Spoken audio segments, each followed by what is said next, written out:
saya Dani Randi. Saya akan perkenalkan, nama saya Dani Randi. Saya akan mempresentasikan proses pengecoran casting proses.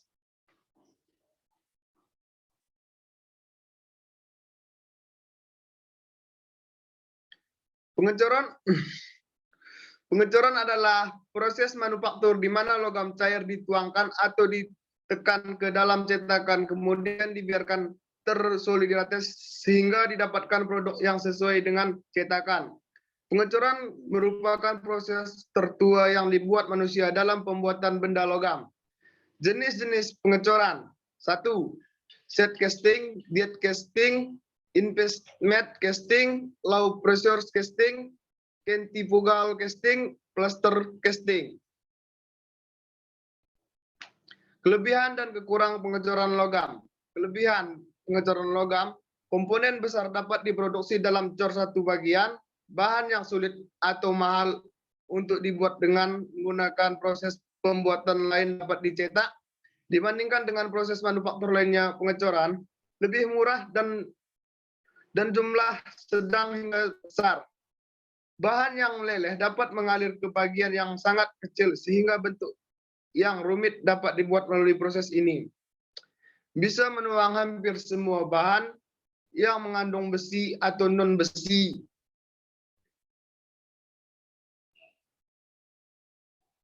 Kekurangan dari pengecoran logam: permukaan yang relatif kasar, cetakan cangkang memiliki batasan dalam hal ukuran dan pola. Pola memakan waktu dan mahal untuk dibuat. Harga die casting bisa sangat mahal untuk jumlah yang lebih kecil hingga sedang karena biaya die yang tinggi. Ukuran bagian dan pilihan material tergantung pada proses pengecoran yang dipilih.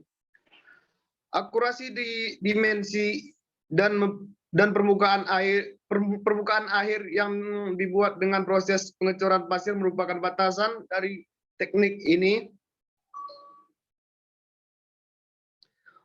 Proses pengecoran dapat dibedakan menjadi proses pengecoran dan proses pencetakan. Pada proses pengecoran tidak digunakan tekanan sewaktu mengisi rongga cetakan, sedangkan pada proses pencetakan logam cair ditekan agar mengisi rongga cetakan. Pada proses pencetakan, die casting dicetak dibuat dari logam. Pada proses pengecoran, cetakan umumnya dibuat dari pasir, tetapi ada juga yang dari plaster, lempung, keramik, atau bahan-bahan api lainnya. Proses pengecoran meliputi: 1. Pembuatan pola.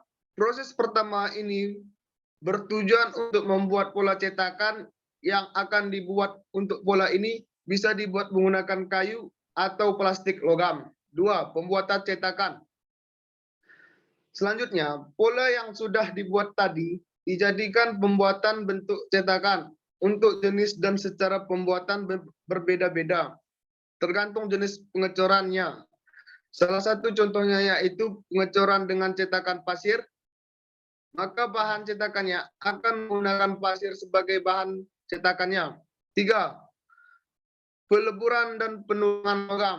Setelah cetakan terbentuk, selanjutnya cairan logam dilebur dan dituangkan ke dalam rongga cetakan. Setelah logam tersebut mengeras, barulah dikeluarkan dari cetakan. 4. Post processing.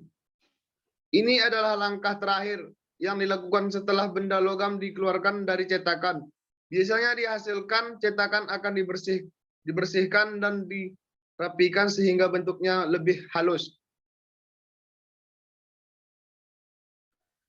Teknik: 2 cara pengecoran dengan menggunakan cetakan berdasarkan teknik yang digunakan. Teknik cetakan sekali pakai. Pengecoran cetakan sekali pakai adalah klasifikasi umum yang mencakup cetakan pasir, plastik, dan cangkang. Semua ini melibatkan penggunaan cetakan sekali pakai yang tidak dapat digunakan kembali dan membutuhkan gravitasi untuk membantu memaksa cairan cair ke dalam rongga pengecoran sesuai namanya. Dalam proses ini cetakan hanya digunakan sekali karena proses pengeluaran bahan logam biasanya membuat cetakan menjadi rusak dan tidak bisa digunakan lagi. Teknik cetakan permanen. Pengecoran cetakan permanen berbeda dari cetakan sekali pakai, di mana cetakan tidak perlu diperbarui setelah setiap siklus. Produksi cetakan permanen biasanya terbuat dari logam. Cetakan yang memiliki titik leleh lebih tinggi daripada logam tempat cetakannya. Teknik ini mencakup setidaknya 4 metode berbeda: pengecoran permanen, die casting, sentrifugal, dan kontinu.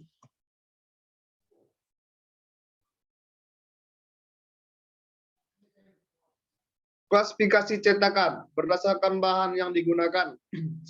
Cetakan pasir basah. 2. Cetakan kulit kering, pasir di sekitar pola setebal 10 mm dicampur dengan pengikat sehingga bila pasir mengering terbentuk permukaan yang keras. 3. Cetakan pasir kering. Dibuat dari pasir yang kasar dengan bahan pengikat. Cetakan berbuat dari logam. Cetakan tidak menyusut ketika kena panas dan bebas dari gelombang udara.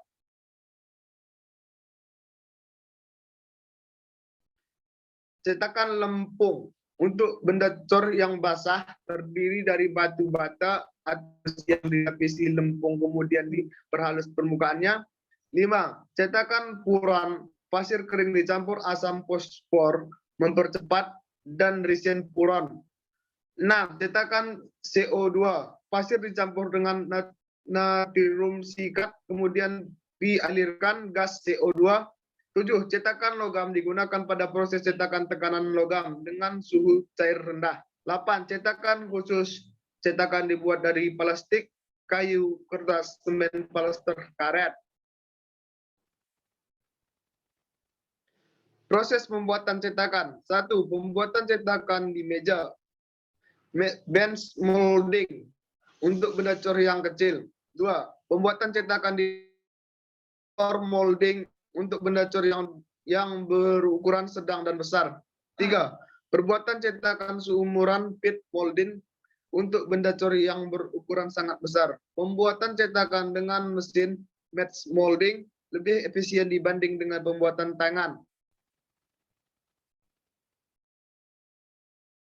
Pembuatan cetakan. Cetakan dibuat dalam rangka cetak plas yang terdiri dari 2 bagian. Bagian atas disebut chop coffee dan bagian bawah disebut drag. Kotak cetak bagian tengah disebut dengan check.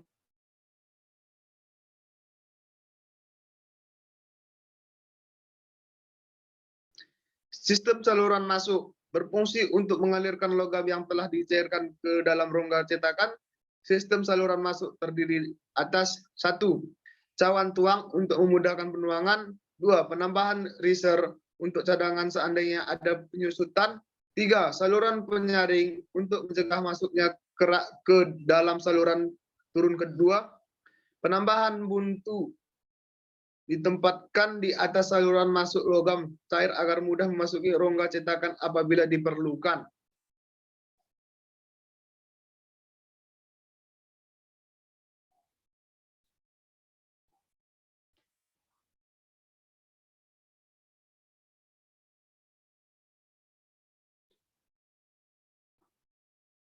Penyusutan terjadi apabila logam membeku dan apabila solidifikasi tidak diatur dengan baik akan terjadi rongga penyusutan. Umumnya rongga penyusutan terjadi di daerah di mana terjadinya pembekuan logam cair paling akhir atau daerah yang paling tinggi suhunya.